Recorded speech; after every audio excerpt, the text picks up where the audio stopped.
आज का शिरडी साईं संदेश। मेरे बच्चे, मैं जानता हूँ कि तुमसे अब और सहन नहीं होता। मैं जानता हूँ कि परिस्थितियाँ जो हैं वो सर से ऊपर उठती जा रही हैं। पानी ऊपर निकल गया है, लेकिन अब चिंता मत करो। जो भी होगा तुम्हारे हित में होगा। मैं जानता हूँ बहुत परेशान हो तुम। याद रखना कि जीवन में जीवन जीने से भी ज़्यादा मरने के क्षण आएंगे। आपको उन्हीं क्षणों में जीना सीखना है। रोया मत करो कि कोई तुम्हें प्यार करे या आदर दे। मत रोया करो किसी के लिए भी। कोई तुम्हारे साथ क्या कर रहा है, क्यों कर रहा है, वो उसके कर्म है। बस तुमने क्या करना है, तुम क्या कर रहे हो, ये तुम्हारे ऊपर निर्भर करता है। अपना फैसला लो। जो भी लेना चाहते हो, मैं तुम्हारे साथ खड़ा रहूँगा। और जो ये तुम कीमती वक्त अपने जीवन के अहम हिस्से को यूं व्यर्थ कर रहे हो किसी गलत जने की वजह से, ऐसा क्यों कर रहे हो? क्या तुम्हारी जो जिंदगी है वो कीमती नहीं है? तुमने औरों का ख्याल रखते रखते अपनी जिंदगी नौछावर कर दी। लेकिन अब समय आ गया है कि तुम अपने लिए फैसला लो। जिंदगी खराब मत करो किसी के लिए भी। जिंदगी बहुत कीमती है और ये कितने जन्मों बाद तुम्हें मिली है। इसलिए अपनी जिंदगी का भी ख्याल रखो। तुम्हें सब कुछ वापस मिल सकता है, लेकिन वक्त वापस नहीं मिलता।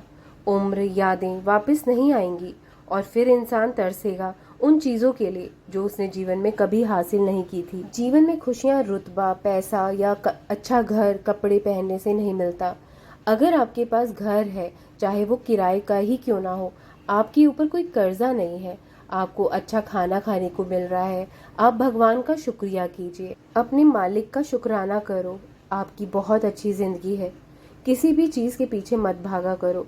तुम्हें कोई जरूरत नहीं किसी के पीछे भागने की। मेरे पास ये गाड़ी हो, ये घर हो, मकान हो, कुछ नहीं है। अगर मालिक ने आपकी ये भी बख्शा है ना, तो चुपचाप से ले लो ये चीजें दिल से। आपको जो आगे चाहिए है ना, वो भी भगवान जरूर देगा आपको। लेकिन अपनी जिंदगी से शिकायतें करना बंद करो। शुक्राना करना शुरू करिए, क्योंकि जिंदगी में एक बात तो सच हो चुकी है, हमें जीवन मिल चुका है। और एक दूसरी बात ये जान लो कि सबको इस दुनिया से जाना है। इंसान परेशान क्यों रहता है? क्योंकि वो रिश्ते बदलता है, दोस्त बदलता है, पर वो खुद को नहीं बदल पाता। आज जो मैं तुम्हें समझाने जा रहा हूँ ना मेरे बच्चों, उसे ध्यान से सुनना। मैं तुम्हें एक कहानी के माध्यम से, एक छोटी कहानी के माध्यम से तुम्हारी जिंदगी की सच्चाई से तुम्हें अवगत कराने जा रहा हूँ। इसे ध्यान से सुनना।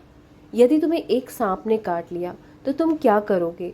सांप के पीछे भागोगे और उसे पकड़ के पूछोगे कि तूने मुझे क्यों काटा, मेरी गलती ही क्या थी? तुझे मुझे काटने का कारण बताना होगा, या उससे सवाल करोगे, या फिर उसके उपचार के लिए, अपने जहर जो फैल रहा है शरीर में, उसके उपचार के लिए, इलाज के लिए डॉक्टर के पास जाओगे। आशा करता हूँ कि तुम दूसरा ही उपाय ढूंढोगे। तुम डॉक्टर या हकीम को ढूंढोगे अपने इलाज के लिए। उसी तरह जो तुम्हारे आस पास के लोग हैं ना, वो जहरीले सांप की तरह है। सच मानो वो जहरीले सांप ही हैं, जो तुम्हें हर बार डंक मारते हैं, लेकिन तुम उनके पीछे भागते हो।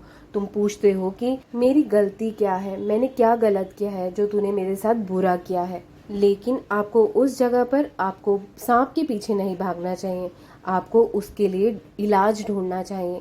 उसी तरह जब आपको लोग परेशान कर रहे हैं, दुखी कर रहे हैं, आपको पीड़ा दे रहे हैं, आपका मानसिक संतुलन जो है वो खराब हो रहा है किसी के कारण, तो आपको अपनी जगह बदल लेनी चाहिए। आपको उसके अपने मानसिक संतुलन बनाए रखने के लिए अपनी जगह बदल लेनी चाहिए, उसका इलाज करना चाहिए, ना कि उनके पीछे भागना चाहिए, या उन रिश्तों को, जो झूठे रिश्ते हैं, उनको समेटने के लिए अपना पूरा जीवन व्यर्थ करना चाहिए। तो कभी भी ऐसा मत करना, क्योंकि ज़िंदगी छोटी सी है। इसको गलती से भी जहरीले लोगों की वजह से व्यर्थ मत करना। अपने वातावरण को बदलो, तभी तुम्हारे ज़िंदगी के सुख के दिन आएंगे। नहीं तो तुम्हें जीवन ऐसे ही काटनी पड़ेगी।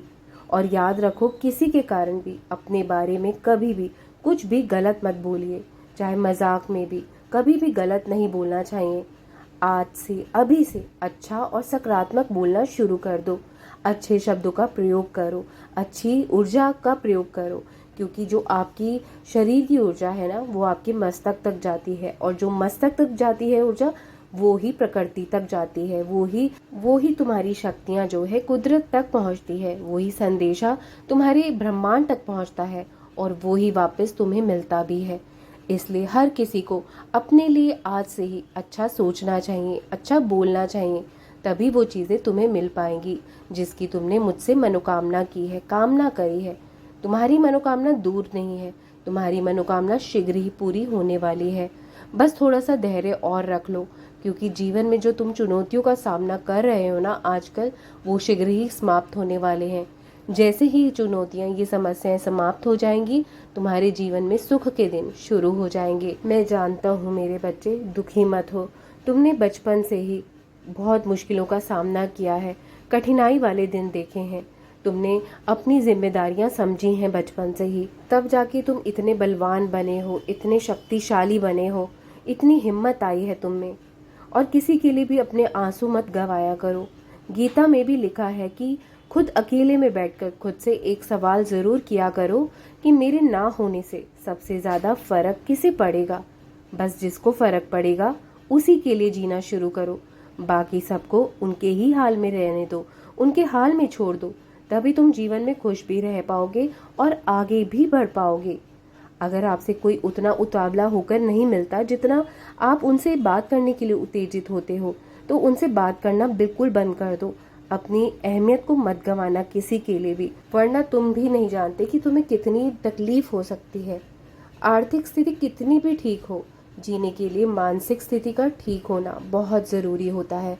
और याद रखो, जो तुम्हें उल्टा सीधा कहते हैं, तुम्हें बेइज्जत करते हैं ना, उनके लिए मैं कुछ कहना चाहता हूँ। सुंदरता शरीर में नहीं, सुंदरता होती है व्यक्ति के व्यवहारों में, संस्कारों में, कर्म में, वाणी में। एक बार जिस शरीर को आप सुंदर समझते हैं, उसकी चमड़ी उतार कर देखिए, हकीकत का सामना हो जाएगा कि भीतर क्या भरा पड़ा है। भीतर तो बस रक्त, रोग, मल और कचरा ही भरा पड़ा है। वो शरीर सुंदर कैसा हुआ? और जिसने जीवन में ये सब जान लिया, वो ही व्यक्ति दुनिया का सबसे सुंदर व्यक्ति है। और तुम्हारी दुनिया की सबसे बड़ी पूंजी ये ही है। यदि आपने कभी किसी का बुरा नहीं किया है तो कभी मत घबराएं, निडरता से रहिए जीवन में। आपका दिल कोई नहीं दुखा सकता है। आप कभी रोएंगे नहीं, क्योंकि कर्मा कभी नहीं सोता। जैसा कर्म करोगे वैसा ही फल मिलता है। दुर्योधन को उसके अभिमान, उसके गुरूर ने मारा था, उसके घमंड ने मारा था। इस सृष्टि में ऐसे बहुत से लोग हैं जो दुर्योधन के समान हैं, जिनमें बहुत गुरूर, घमंड भरा पड़ा है, अभिमान है। हमारी उंगलियां एक समान नहीं होती हैं, लेकिन जब हम थोड़ा सा उंगलियों को झुका देते हैं तो ये एक समान लगने लगती है। इसी प्रकार जीवन में आपके दुख कष्ट आते हैं ना, तो उस समय आप खुद को थोड़ा सा झुका दीजिए। जीवन आसान हो जाएगा, सरल हो जाएगा आपका जीवन। आप अपनी समस्या का हल खुद ही निकाल पाओगे। झुकता वही है जिसमें जान होती है, अकड़े रहना तो मुर्दों की पहचान होती है। जिसको जो करना है उसे करने दो, लेकिन तुम अपना समय जो है किसी बेवजह इंसान के लिए व्यर्थ मत करना, जो तुम्हारी ज़िंदगी में कोई मोल नहीं रखता। अपना ध्यान रखो और खुश रहा करो। मैं साथ हूँ हमेशा, घबराना मत, ये दिन भी गुजर जाएंगे। राम कृष्ण हरि, राम कृष्ण हरि, राम कृष्ण हरि।